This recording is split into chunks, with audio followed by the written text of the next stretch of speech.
Super hábito, pronto. Já vai ver porque é que diz isto. Muito bem. Deixe-me só lembrar que tenho uma pergunta também aqui da assistência, especificamente sobre a reconfiguração do sistema político, de que modo é que ele pode estar a ser um entrave, não é? A que as políticas públicas sejam corretamente definidas e executadas. Vou-lhe dizer uma coisa que os conselheiros políticos dizem aos políticos quando eles vão para uma entrevista. E aquilo que o conselheiro político diz a um político quando vai para uma entrevista é: não se preocupe com as perguntas, leve a resposta. É exatamente a minha atitude aqui. Eu só tenho uma má notícia para vos dar. É que aquilo que estivemos a discutir é de um mundo que já acabou e não volta a existir. Aquilo que temos que discutir para a frente é como é que as políticas públicas encaixam no modelo de crescimento. O que temos de tratar é do crescimento. Porque, tal como no terremoto, enterram-se os mortos e cuidam-se dos vivos. Eu não posso ir salvar uma sociedade imaginária, ilusória, que nasceu num contexto que hoje já não existe, mas que as pessoas não querem abandonar esses sonhos.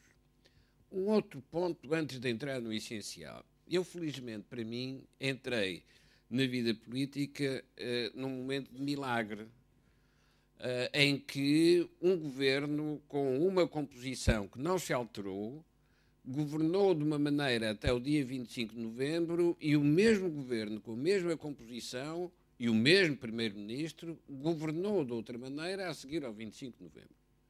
Mas mais, também num milagre em que deputados constituintes elaboraram uma Constituição até o dia 25 de novembro e, a seguir ao dia 25 de novembro, foram rever a materiedade e elaboraram outra Constituição.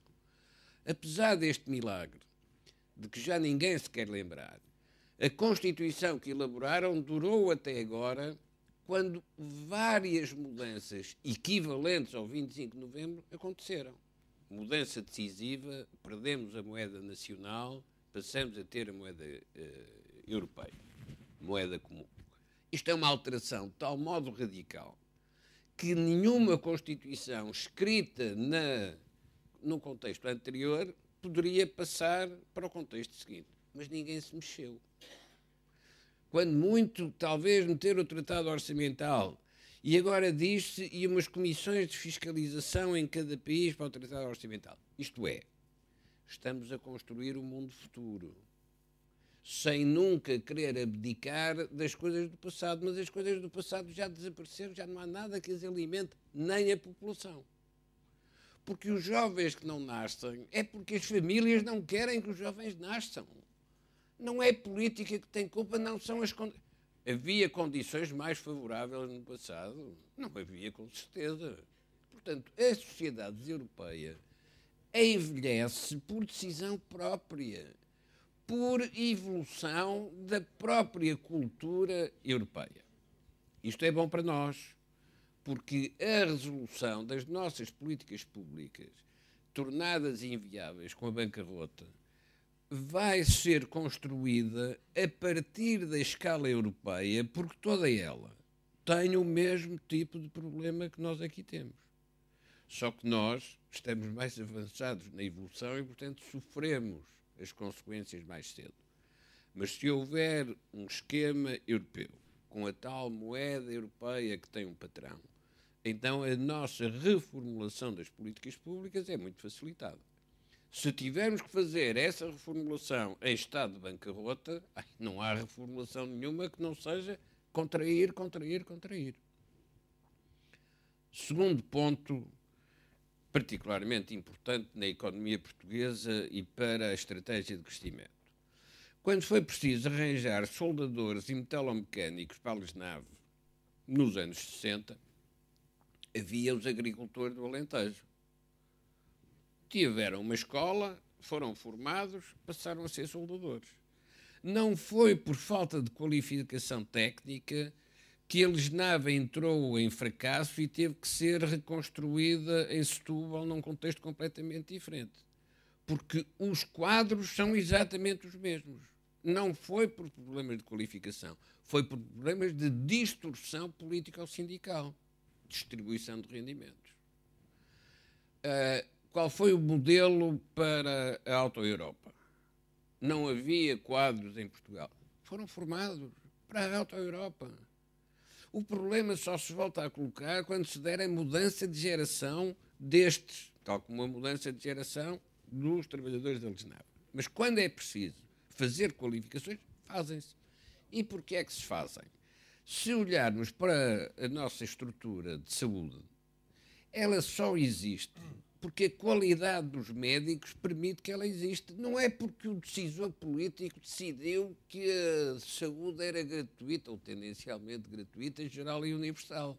O decisor político podia ter decidido o que quisesse.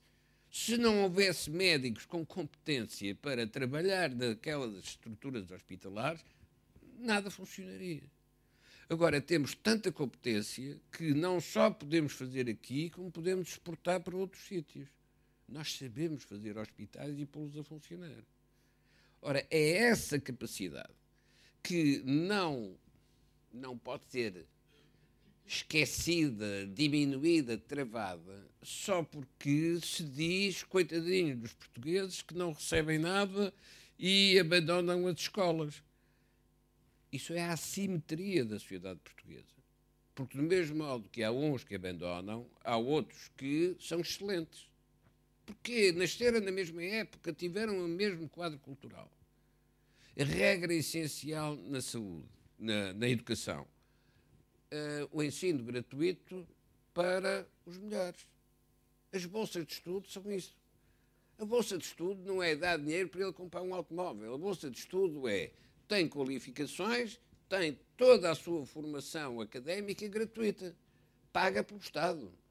E os outros que têm mais notas e querem repetir cursos, esses pagam 2 e 3 vezes. Esses é que têm que ser penalizados. Não é por falta de educação, nem é por não poder avançar uma parte da sociedade porque é preciso proteger a outra. Foi isso que nos conduziu à bancarrota. Como era preciso proteger os mais desfavorecidos, fomos acumulando rubricas orçamentais até que perdemos a conta do que tínhamos feito. Porque eu tenho a certeza que aqueles que criaram a dívida não tiveram consciência que o estavam a fazer. Foi adicionando, rubrica após rubrica, regime especial de reforma após regime especial de reforma, até que, como na Grécia, já ninguém se entende sobre o que é que cada um recebe e porquê. Bom, dito isto, vamos voltar à matéria séria. A descontinuidade que nos aconteceu com a crise de bancarrota e que é contemporânea de uma crise europeia do mesmo tipo, ainda que em escalas diferentes, porque a seguir vão os italianos e os franceses também hão de passar pelo mesmo caminho que onde nós já passamos. E à medida que eles forem passando, a necessidade de termos políticas comuns vai ser cada vez mais forte. Vamos ter fiscais orçamentais em cada um dos países e isso vai nascer naturalmente da própria crise quando ela se resolve a si mesma. Não é porque há um Marquês de Pombal ou um autoritário qualquer a tomar decisões. Não, é a própria sociedade que vai gerando a sua solução, também através dos problemas que cria. Porque ninguém estava à espera, nos anos 70, que tivesse mudado na Europa, e não só em Portugal, a ordem normal das coisas da biologia. E o que é que se alterou na década de 70? A geração seguinte passou a ser mais pequena do que a geração anterior. É a partir daí, quem viu isto, que disse que o sistema de segurança social acabou. Porque o modo de financiamento era sempre na perspectiva de que a geração seguinte seria maior que a geração anterior. Portanto, há esperança e os problemas vão naturalmente resolvendo-se à medida que as gerações... Sim, mas não há esperança para quem continua preso ao modelo anterior. Porque não pode haver esperança para quem, perante uma bancarrota, a primeira coisa que diz é alteraram os meus direitos. Claro que alteraram, porque os seus direitos provocaram a bancarrota. Portanto, para corrigir a bancarrota tem que corrigir os direitos. Então o melhor... Eu tenho pena de não termos tempo para o antes, exercício. Quero perguntar à plateia de que direito está disposto a prescindir. Antes de não termos tempo, vou só recordar o milagre. O milagre de 25 de novembro de 1975 mostra o que é que acontece quando a descontinuidade é assumida. Quando a descontinuidade é assumida, o mundo seguinte é completamente diferente do mundo anterior. Os protagonistas podem ser os mesmos, porque ninguém mudou. Agora, passaram foi a falar de outra maneira. Muito bem, muito obrigada, Dr. Joaquim Aguiar.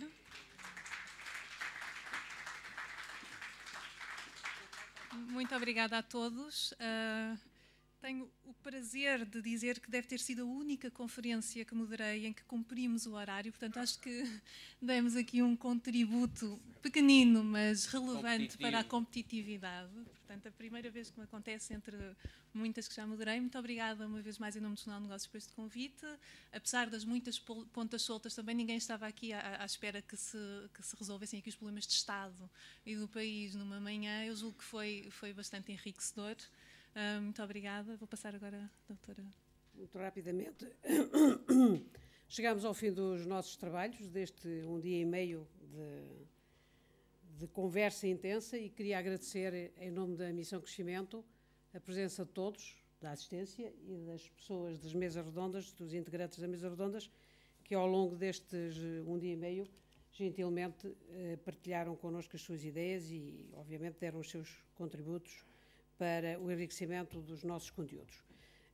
Foi um dia e meio de conversa sobre os 5 vetores que nós acreditamos que serão decisivos para o recriar ou o configurar, como se queira dizer, do novo mapa do crescimento, tão necessário que é, e obviamente que aquilo que foram os contributos ao longo deste tempo em que tivemos aqui a conversar serão incorporados nos nossos conteúdos e nas nossas propostas, que ficarão disponíveis quer no nosso site, quer no site dos nossos associados, e a quem nos disponibilizou os e-mails também será enviado a documentação e, enfim, já incorporando os contributos de toda esta conversa. Contamos, obviamente, convosco para publicitar as nossas e vossas ideias, espero que já as partilhem também, e que estejam também presentes em futuras iniciativas nossas. É a nossa intenção, em novembro deste ano, fazer um evento deste tipo,